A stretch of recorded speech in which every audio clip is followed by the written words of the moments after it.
É isso que nós queríamos. E essa casa recebeu uma medida provisória, taxando, ampliando a contribuição social sobre o lucro líquido dos bancos, a CSL, aumentando de 15 para 20. É verdade, nós reconhecemos. Mas é muito pouco. Poderia então se aumentar de 15 para 30. E isso já aconteceu. E aconteceu, pasme, no governo do presidente Fernando Henrique Cardoso. Na época, o ministro era o Ciro Gomes. Hoje, inclusive, no PDT. Os bancos foram taxados sobre os seus lucros em percentuais muito maiores no governo do presidente Fernando Henrique Cardoso do que no governo da presidente Dilma. Pasmem. No governo do PT a taxação é menor do que no governo do FHC. É coisa pouco compreensível. Então nós queremos deixar isso para reflexão, porque para nós isso é importante.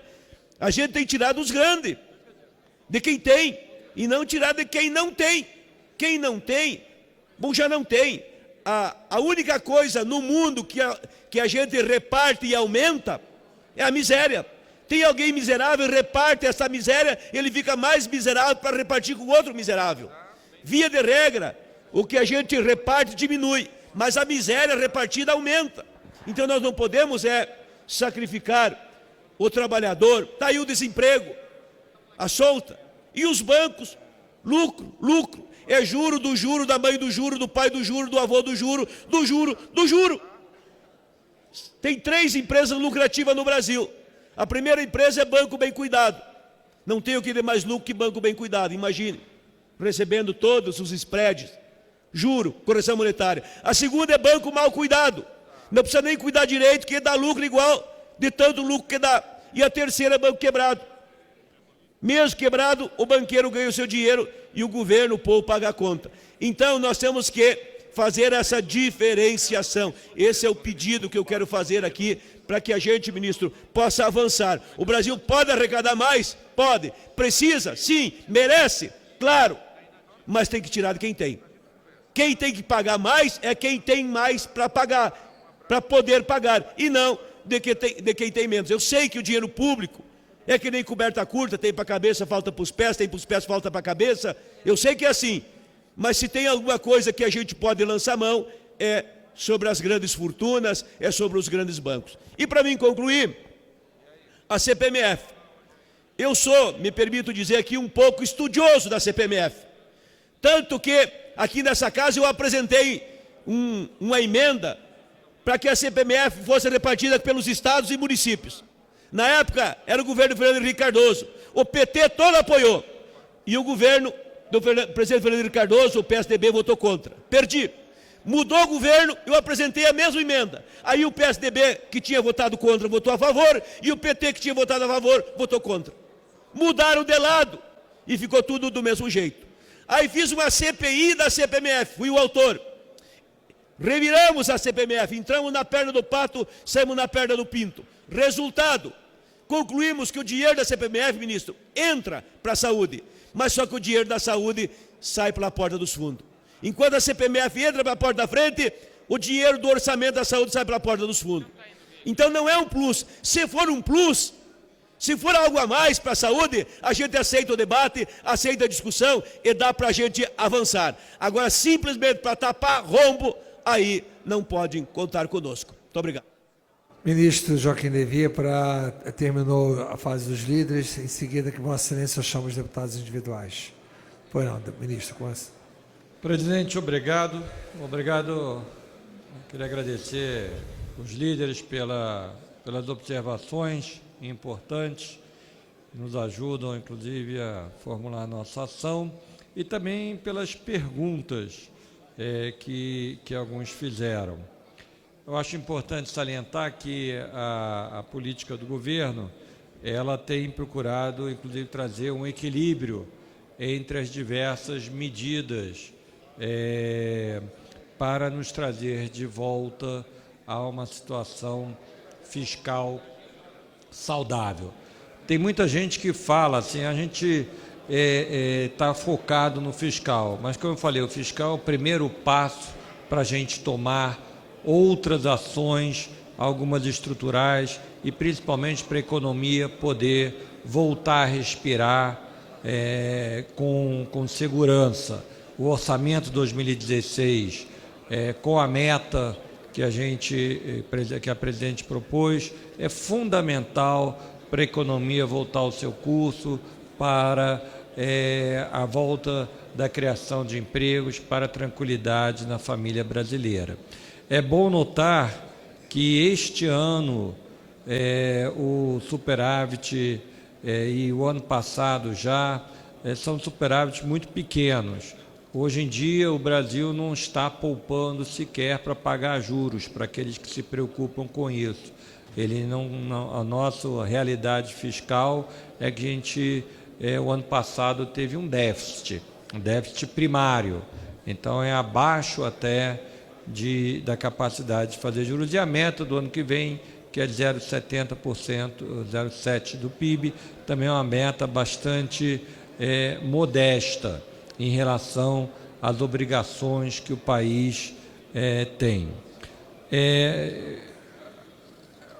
Eu acho que muitos salientaram com bastante propriedade, e eu acho que é uma ideia compartilhada pelo governo em sua base, da importância de se discutir a questão da previdência social. Alguns consideraram que associar a CPMF à Previdência Social não seria bom, mas, na verdade, exatamente porque ela é provisória, e a gente sabe que a reforma da Previdência Social é para ter efeitos mais lá na frente, que é compatível se ter a CPMF apoiando a Previdência Social. Quer dizer, no momento em que a atividade econômica desacelerou, no momento que as receitas da Previdência Social diminuíram, você garante um equilíbrio encontrando uma receita provisória. Ao mesmo tempo, evidentemente, a gente lida com as questões estruturais da Previdência. É fundamental indicar questões como idade mínima, indicar já no orçamento. Este orçamento ele já inclui uma ação de gestão que vai ser conduzida com firmeza pelo Ministério da Previdência Social para diminuir os custos onde há excesso na parte de auxílio-doença. O Ministério da Previdência Social está comprometido com a melhora, a eficiência na área de auxílio-doença e trazendo, através da melhora do gasto, economias na despesa também aí. É um trabalho de gestão difícil, mas que há um compromisso muito forte. Em outras áreas também, sem prejudicar o direito do trabalhador, porque a Previdência é um direito do trabalhador, a gente pode melhorar evitando abuso, pode melhorar evitando gastos excessivos, tempos demais, a pessoa não volta da sua licença de auxílio-doença e outras coisas. Então, há uma combinação de ações imediatas na gestão, que vão ser conduzidas com muita firmeza pelo Ministério da Previdência Social, com reformas estruturais que também estão sendo discutidas. O ministro Pocetto está pessoalmente envolvido em tempo rápido, através do diálogo, trazer soluções objetivas, concretas, duradouras para a Previdência Social. Agora, estas medidas estruturais demoram um certo tempo, e para apoiar é importante ter a CPMF durante esse período. Alguns líderes entendem que essa contribuição é uma contribuição que, na verdade, ela não onera demais as empresas, ela tem uma base bastante ampla, como disse o deputado Pisciani, e que merece ser analisada sem paixões, porque, evidentemente, podem se encontrar alternativas, mas não necessariamente serão mais eficientes para a economia. Se aumenta o imposto da produção, será que é melhor do que o imposto sobre a atividade financeira? Essas são as questões que eu tenho certeza serão discutidas.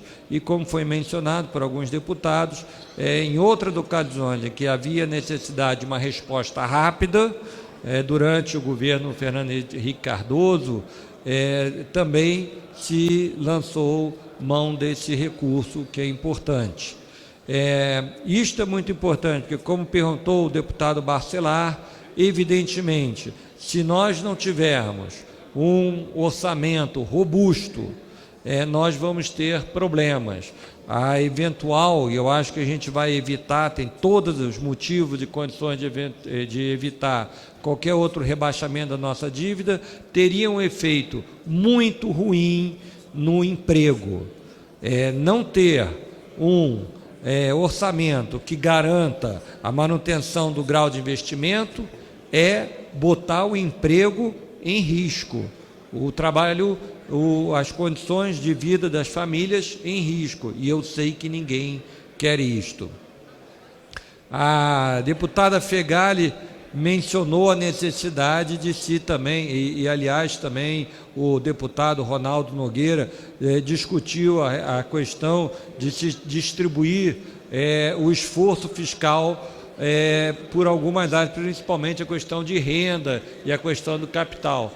Deve-se notar que o governo mandou medidas importantes na tributação, por exemplo, do ganho de capital. Esta é uma reforma muito importante.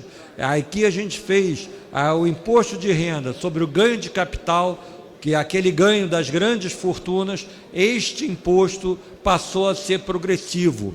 Se alguém tem uma fazenda que vende e tem um lucro de 20 milhões, esse lucro vai ser tributado a uma alíquota diferente do que uma viúva ou um pai de família que vende um apartamento de 600 mil reais. A diferença, o lucro que alguém pode ter que pagar se vender um apartamento e não comprou outro, porque se a gente vende um apartamento e compra outro, não precisa pagar imposto. Mas, digamos, alguém comprou um apartamento, vendeu um apartamento, tinha comprado por 300 mil reais, vendeu por 500 mil reais, 600 mil reais, alguns anos depois. Ele vai ter um pequeno ganho de ganho de capital, paga o imposto de renda. Até hoje, esse imposto tinha a mesma alíquota do que alguém que vendesse uma fazenda de 20 milhões, ou um apartamento num bairro importante de São Paulo de 6 milhões. Agora, com a proposta que o governo mandou, é diferente. E aqui vai ser uma das MPs a ser votada nessa casa.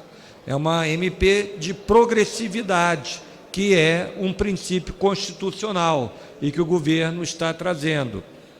Então, o esforço é um esforço bem equilibrado e todos os brasileiros vão ter que participar para a gente poder ter o crescimento, ter a estabilidade que a gente quer. Agora, como eu falei, não é só mais imposto, tem hora que a gente tem que simplificar o imposto, a gente tem que fazer a vida ser mais fácil para quem produz. E por isso é que eu tenho compromisso de trazer para essa casa uma proposta de PIS/COFINS, começando pelo FIS, com objetivo explícito, mantendo o máximo de neutralidade, inclusive neutralidade entre setores, com objetivo explícito de simplificar a vida, de aumentar os créditos que as empresas vão poder ter. É assim que a gente vai fazer a produção nacional aumentar. É assim que a gente vai fazer a produtividade das nossas empresas, do nosso trabalhador aumentar. E também com o programa de concessões que o governo já lançou e que eu mencionei em relação ao Ceará. A gente deve dizer que o Rio Grande do Norte, na verdade, até saiu na frente, porque o Rio Grande do Norte já fez uma concessão nos anos passados e está indo muito bem a concessão que foi feita lá em Amarante. E agora vai chegar, eu tenho certeza, a vez também do Ceará poder fazer uma concessão, assim como Florianópolis. E eu tenho certeza que em cada um deles, desses aeroportos, dessas cidades, desses hubs de turismos, que são o Ceará, o Pernambuco, Florianópolis, a Santa Catarina, a gente vai ver um aumento de turismos, porque não há a menor dúvida que com o câmbio que está aqui, com aeroportos novos, grandes, ampliados, modernos, conseguidos através de concessões, com outros investimentos em saneamento, outros investimentos em mobilidade que o governo está fazendo, o fluxo de turismo vai aumentar. Aliás, deputado Pisciani, tenho certeza que em 2016, a começar pelo Rio de Janeiro, com as Olimpíadas, a gente já vai ver mais turismos. Aliás, o turismo é um dos caminhos de crescimento que a gente vai ver. As pessoas, às vezes, só estão olhando para o imediato, não estão olhando para as oportunidades criadas. Sem dúvida nenhuma, o câmbio vai ajudar o turismo se a gente também ajudar criando a infraestrutura, e esses aeroportos são exatamente exemplos para isso. Então, eu acho que, reiterando a importância da reforma do PIS/COFINS para simplificar a vida das empresas e criar novas oportunidades, eu acho que a gente vai realmente entrar para essa fase de crescimento. Lembrando, e aqui faço menção ao deputado Nilson Leitão, que a responsabilidade fiscal não tem partido, ela é um patrimônio de todos os brasileiros e de todos os partidos que acreditam no futuro do Brasil, acreditam na nossa capacidade de crescer e que querem ver o crescimento agora. O deputado Esperidião Amin mencionou a questão da dívida ativa. Nós damos muita atenção à dívida ativa e nós também queremos trazer dentro dessa pauta de reformas uma lei de execução fiscal que destrave a cobrança da dívida ativa. É verdade que nos últimos anos o número de refis, de refinanciamentos, de reabertura criaram um incentivo um pouco ruim para essas empresas. Aliás, a empresa com maior valor na dívida ativa, ela hoje tem uma boa parte que foi refinanciada, então ela está pagando em módicas e numerosas prestações no horizonte muito longo, tá certo? As suas prestações, e tem uma outra parte que está protegida pelo Supremo Tribunal Federal. Mas nós temos que fortalecer esta cobrança da dívida ativa, trabalhar junto, valorizar as carreiras da Receita Federal, dos auditores, dos analistas, assim como dos que trabalham na dívida ativa, os procuradores da Procuradoria Geral da Fazenda Nacional. É fundamental para o Brasil poder ter os recursos necessários para cumprir. Aliás, não é outra razão porque a administração tributária é reconhecida como uma carreira de Estado e que tem que estar tendo desempenho e ser reconhecida pelo desempenho que ela faz e pelos resultados que ela traz, reconhecida até proporcionalmente a esse desempenho. Eu acredito que, trabalhando junto, fortalecendo esses órgãos, nós vamos ver, junto com uma nova lei de execução fiscal que destrave, que permite, ainda recentemente nós emitimos uma portaria que permitia-se usar melhor o protesto de títulos públicos. Os senhores e as senhoras talvez não saibam que, quando se faz um protesto de títulos públicos, em geral se consegue recuperar quase 20% do valor cobrado. Isto é muito importante, é uma maneira eficaz. Até recentemente havia uma limitação, um teto, apenas as pequenas dívidas podiam ir a protesto, estavam indo a protesto. Nós aumentamos esse teto, de tal maneira que agora a empresa ou a pessoa que não paga, ela vai ter esse título protestado, e aí vai ter incomodado um pouco a vida dela até ela pagar. São essas as ações que vão reformar a nossa dívida pública. Assim como a reforma que nós fizemos no CARF, que é aquele Conselho Administrativo da Receita Federal, que nós transformamos e trouxemos agora clareza, transparência, jogamos luz lá dentro, e que nós queremos ver funcionar também, já está produzindo, mas temos já os novos conselheiros e eles poderem começar a trabalhar rapidamente para aumentar a arrecadação das receitas federais. Muito obrigado, presidente. Vou passar a lista agora dos oradores parlamentares individuais. Primeiro, o deputado Betinho Gomes. São 3 minutos cada um. Senhor presidente, caro ministro, saudação por sua presença aqui. Mas eu queria, ministro, aqui na linha do que o deputado Amin questionou, e aprofundar um pouco mais. O governo anunciou e encaminhou para cá uma proposta de orçamento com um déficit de 30 bilhões de reais.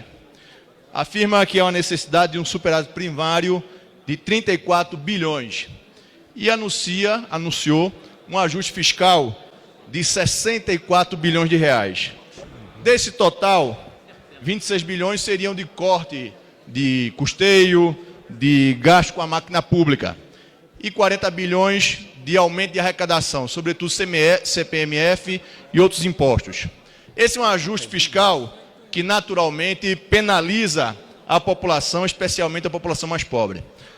Mas, senhor ministro, eu estou aqui com um relatório fornecido pela Coordenação Geral de Arrecadação de Cobrança, CODAC, da Secretaria da Receita Federal, que afirma que o governo tem créditos ativos do total de 1,4 trilhão.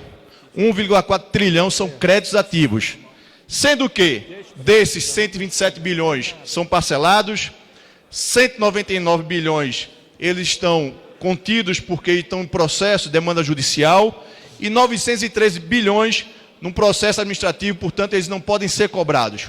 Mas resta, senhor ministro, um saldo devedor em julho de 2015 da ordem de 246 bilhões de reais.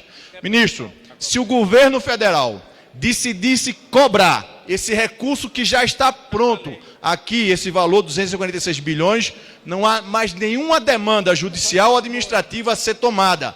São recursos livres para cobrança imediata. A Receita Federal assim o afirma.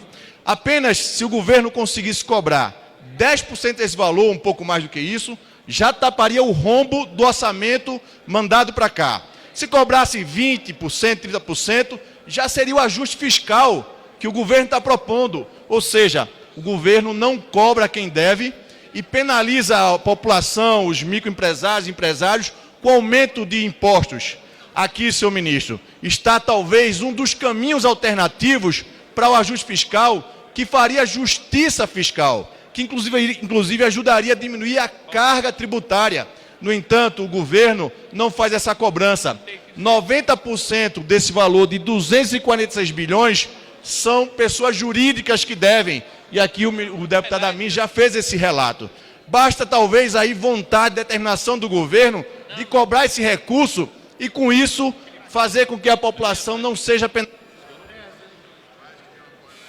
Para concluir, presidente, eu gostaria muito que Vossa Excelência, Vossa Senhoria pudesse nos posicionar sobre isso, mas é importante que a população brasileira saiba que esse ajuste fiscal apresentado não é o único caminho. Aqui nós temos 246 bilhões disponíveis para o governo federal cobrar ou colocar na dívida ativa e, com isso, fazer de fato justiça tributária. Muito obrigado. Seguindo a ordem de inscrições, deputado Arlindo Quinaglia.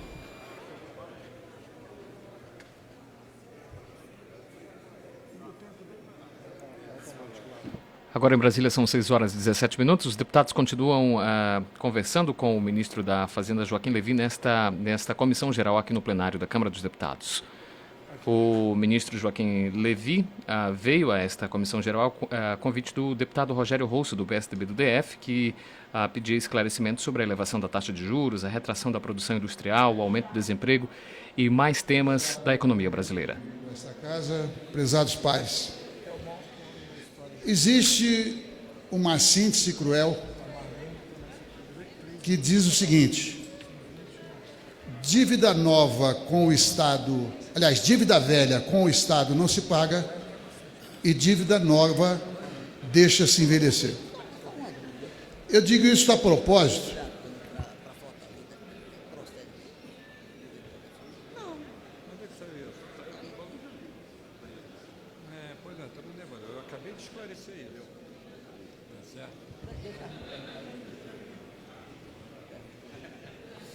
Deputado Arlindo Quinaglia, com a palavra. Eu vou retomar. Claro. Eu comecei dizendo, ministro, que existe uma síntese cruel que define a relação dos devedores para com o Estado brasileiro. A saber, dívida velha não se paga e dívida nova deixa-se envelhecer. E eu li um trabalho bem feito pelo Ministério da Fazenda, através da Procuradoria Nacional da Fazenda, que divulgou a lista dos 500 maiores devedores da Fazenda Nacional, que dá um total de 392 bilhões de reais. É que ele atende a um público que quer que ele abrace esse público, etc. Ele vai dar autógrafo, eu aprecio isso, é bom. O senhor está com prestígio, ministro. Desse valor total de 392 bilhões, 43 bilhões, 732 milhões, a cobrança está suspensa por decisões judiciais. Presidente, houve intercorrências que eu pediria que o meu tempo fosse recontado. Eu não consegui falar até agora. Zero o tempo, deputado Quinaglia, por gentileza. Muito obrigado, presidente. Pois bem, e decisões judiciais que nós não sabemos se dão de primeira, ou de segunda, ou de terceira instância. Mas isso é uma aberração, porque nós não sabemos, às vezes, quais são os métodos de convencimento. Isso me remete a uma primeira pergunta. Estes grandes devedores, ou desses valores, quantos estão sendo ainda negociados no CARF? A propósito, o escândalo do CARF, que envolve grandes empresas, é pouco comentado, inclusive nessa casa. Quase 20 bilhões de reais. A pergunta direta a Vossa Excelência: por que é que o governo não toma a iniciativa de extinção do CARF? Porque eu não vejo sentido. Se quer negociar, paga primeiro e negocia depois com o próprio governo, com uma transparência que Vossa Excelência, eu aplaudo, aqui defendeu. Eu vou fazer na forma de pergunta. Segunda pergunta: um dos grandes problemas do Brasil é a sonegação. O que Vossa Excelência poderia nos apresentar como algo eficaz para combater a sonegação no Brasil? Terceira pergunta: quem mais paga impostos no Brasil não são os empresários, são os pobres, porque a maior parte dos impostos são impostos indiretos. Quem paga imposto é o consumidor. Nesse sentido, indago a Vossa Excelência, o que nós podemos fazer para alterar esta relação, onde impostos indiretos é um percentual maior do que os impostos diretos? Quarta pergunta: a divisão de lucros das empresas não é taxada, inclusive se resulta em remessa de lucros para o exterior. Por que isso não é mudado, ministro? Quarta ou quinta pergunta, acho que é a quinta.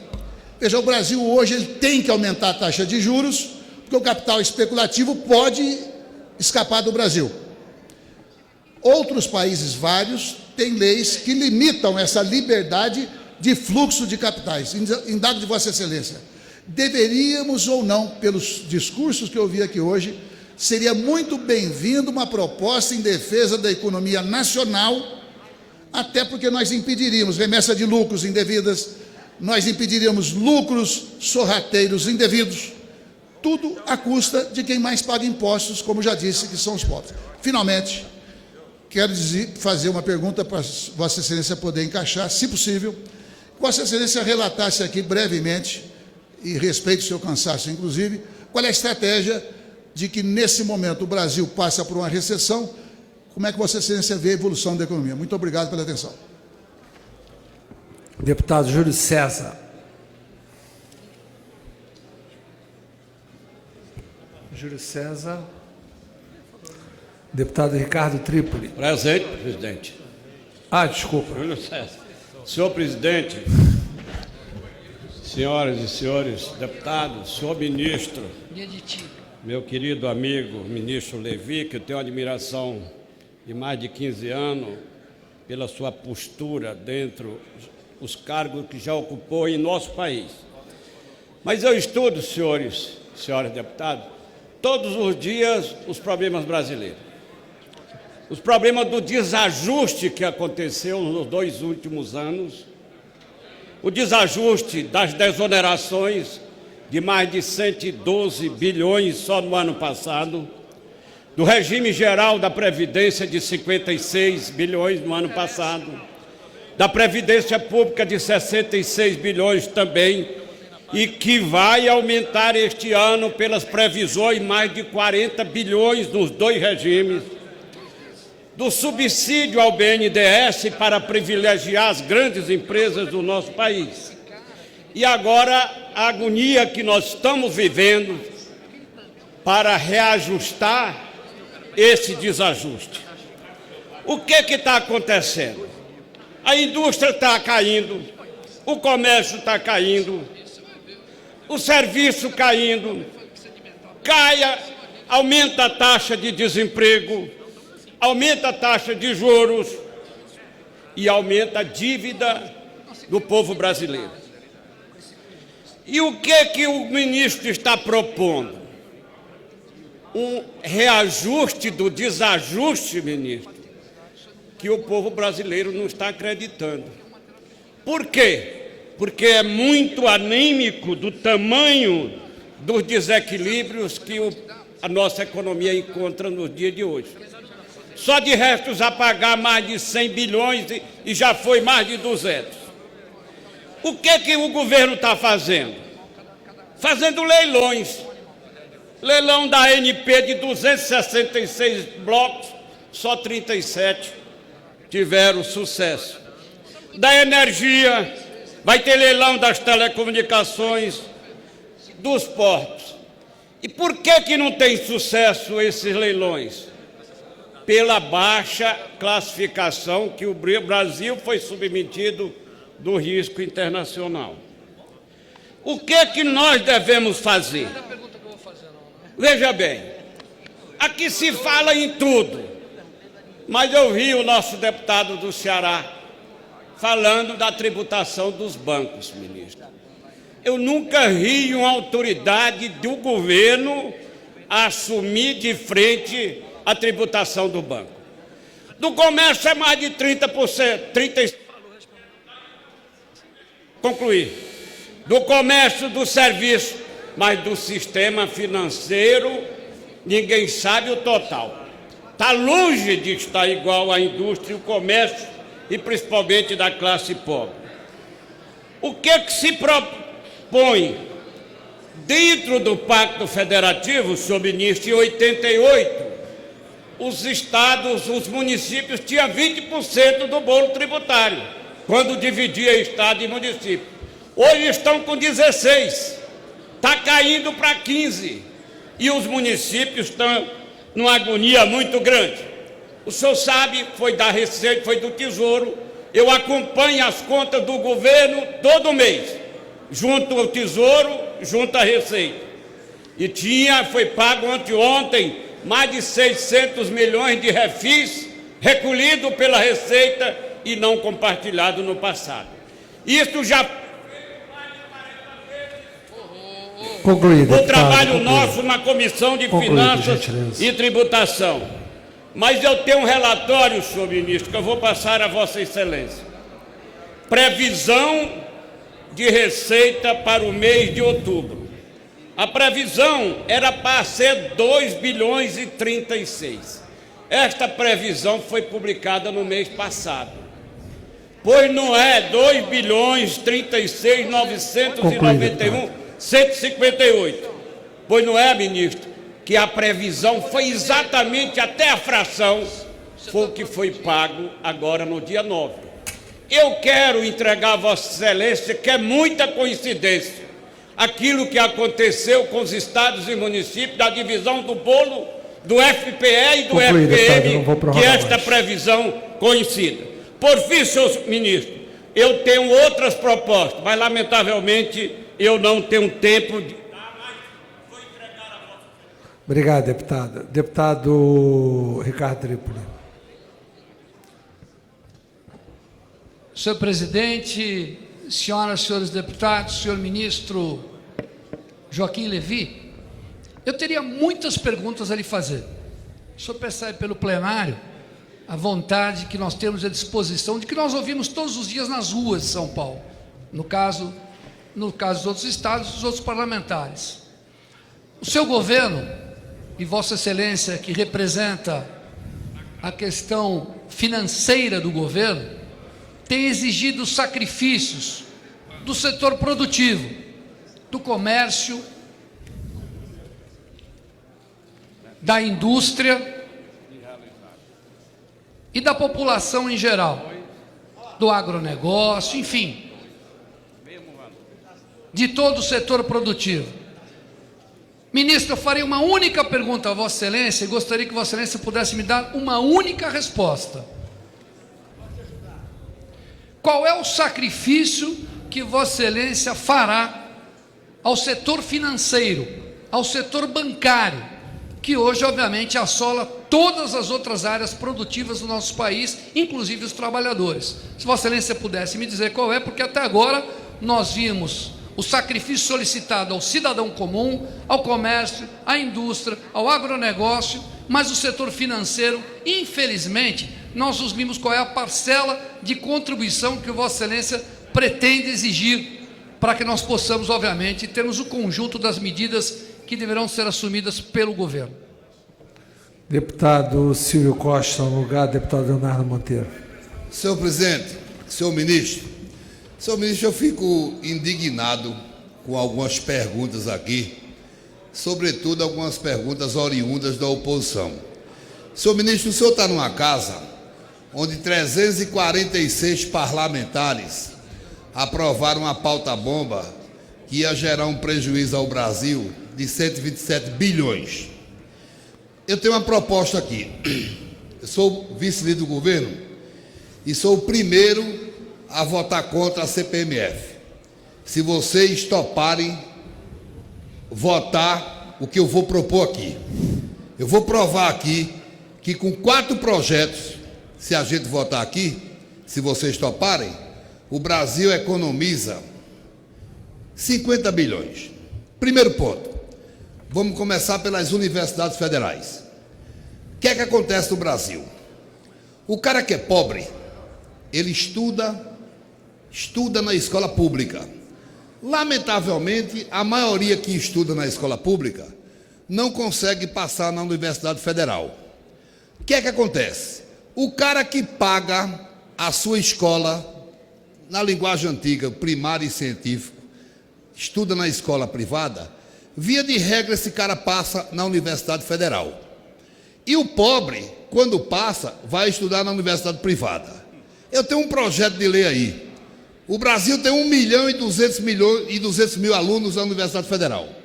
Minha proposta é o seguinte: aquele aluno que estudou 7 anos na escola pública, se passar na federal, estuda de graça.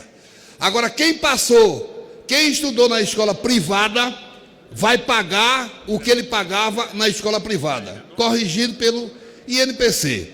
Isso dá uma economia, sabe de quanto ano? 10 bilhões. Vamos para outra que vocês não topam. Da receita corrente líquida da União, 6% vai para o Poder Judiciário pagar pessoal, 2,5% vem para essa casa e o TCU pagar pessoal, e 0,6% vem para essa casa, vai para o Ministério Público Federal. Isso onera o país em quase 80 bilhões ano. Eu tenho um projeto tramitando. Vamos dar um corte linear nisso e economizar 88 bilhões, ministro, por ano. A gente muda os percentuais. Terceiro, bora parar com essa hipocrisia. A quantidade de brasileiro que sai daqui para jogar no Uruguai, jogar em outro canto, vamos parar com essa hipocrisia e regulamentar o jogo no Brasil. Tem um incremento de 10 bilhões de recursos públicos por ano aqui. Quer mais? Teve um minuto. Quer mais? Concluída. Eu fui o relator do FUNPRESP e o governo se acovardou. Desse rombo da Previdência de 125 milhões, 60% é provocado pelos militares. Vossa Excelência sabe disso. Desse rombo, o Brasil tem 2.111.000 servidores federais, dos quais 958 mil são aposentados. É uma relação de quase 1 para 1. Esses caras geram um rombo de 70 bilhões ano. Desses 70 bilhões, 60% é dos militares. Vamos mexer na aposentadoria dos militares? Vocês não topam. Sabe por quê? Porque todos esses projetos são projetos que analisam para o futuro. São projetos que não dão voto. Então, se essa casa parar de fazer demagogia, o Brasil melhora. A crise, sobretudo, está aqui dentro, não está lá. Concluído. Deputado, eu não tenho mais como prorrogar, porque tem muitos deputados, nós vamos acabar às 19 horas. Só conclui a palavra, por gentileza. Só conclui a palavra, por gentileza. Eu vou concluir a palavra o seguinte. Sabe qual é o grande problema desse país, lamentavelmente? Concluir, deputado. Vou concluir, ministro. É o que eu chamo dualismo da irresponsabilidade. Que era o seguinte: quando a oposição estava no governo, tinha responsabilidade pública, deputado, e a outra oposição era irresponsável. Hoje, vou concluir, hoje a situação tem responsabilidade e a oposição irresponsabilidade. É o dualismo da irresponsabilidade. Ok, para deputado Sóster Cavalcante. Senhor presidente, vamos acabar de lenga-lenga. Silvio Costa, ministro da Fazenda. Está tudo resolvido no Brasil. Deputado Sóster Cavalcante. Senhor presidente, nobres colegas parlamentares, ilustre ministro da Fazenda Joaquim Levy, quero aqui agradecer ao líder do nosso partido, o deputado Rogério Rosso, pelo convite estendido a Vossa Excelência, que de maneira magnífica e respeitosa tem estado conosco aqui nessa casa desde as 14 horas. Mas, senhor ministro, eu trago aqui a preocupação de um parlamentar de primeiro mandato e uma preocupação com muito respeito a Vossa Excelência, que tem exercido o seu papel de maneira digna e decente na pasta que lhe foi confiado neste governo. Entretanto, acabei de ouvir do orador que me antecedeu de falar de dualismo. E aí, eu gostaria de perguntar como se sente a Vossa Excelência no exercício da sua função, com a declaração ontem do ex-presidente Luiz Inácio Lula da Silva, que falou no Congresso da CUT, abre aspas, não é aquele discurso que parece o Aécio falando, que parece o Serra falando, não é aquele discurso para parecer que o Bradesco ou o Itaú estão felizes. Não fomos eleitos para isso. Fecha aspas. Palavra do presidente Luiz Inácio Lula da Silva ontem. Eu honestamente acho que isso é um dualismo. O presidente Fernando Henrique é do partido do atual governo. Foi quem indicou a sua sucessora. Isso é irresponsável com o trabalho que Vossa Excelência vem exercendo naquele ministério. Então aqui, para aproveitar o tempo que tem, dizer de que há um mês, senhor ministro, eu sei que a sua função é estressante. E é natural. Há um mês eu estou aqui, não com desrespeito, mas com muito respeito aos cidadãos brasileiros, trazendo a minha plaquinha, que é o recado da maioria da população brasileira. E eu, com muito respeito a Vossa Excelência, gostaria de apresentar aqui a plaquinha, show CPMF. Plaquinha, ministro Joaquim Levy, que no exercício da sua função é obrigado a defender isso. E eu entendo a Vossa Excelência. Agora, gostaria de dizer que o trabalho do seu ministério, que hoje está aqui relatado para cada um de nós lermos, no estado de São Paulo, melhor dizendo, é muito claro. E aí, ministro, eu sei que é difícil, a Vossa Excelência, me restam poucos segundos, é difícil, mas gostaria de deixar aqui algumas perguntas rápidas. É difícil a Vossa Excelência ter que cobrar o 7º devedor de dívidas da União, que é o Banco Bradesco, onde Vossa Excelência trabalhou até pouco tempo. Então faço aqui um conselho e deixo uma pergunta. Já tem o Ministério da Fazenda só para concluir, senhor presidente, uma consultoria contratada para cobrar essa dívida ativa com a União? Essa é a primeira. A segunda, quais foram, em qual tempo os bancos nesse país ganhou mais dinheiro? Foi no atual governo que Vossa Excelência é ministro, no governo do ex-presidente Lula ou foi no governo do Fernando Henrique Cardoso? Se não tiver essa resposta para hoje, pode enviar ao meu gabinete a posterior, mas eu gostaria de saber para informar o povo brasileiro. Para encerrar, qual foi a economia real e verdadeira da redução dos ministérios que tivemos ultimamente? Muito obrigado, parabéns, continue com seu excelente trabalho, só esqueça, por favor, não esqueça do povo brasileiro e deixe a CPMF de lado. Deputado Muito obrigado, ministro. Deputado Daniel Coelho. Senhor presidente, senhor ministro, queria fazer aqui algumas perguntas bem objetivas. A primeira, no meu entendimento, e esse foi o entendimento da grande maioria dos deputados nesse plenário, achei um absurdo o orçamento que foi apresentado com um déficit de 30 bilhões. Pela imprensa, ficou a dúvida se essa foi uma decisão de Vossa Excelência.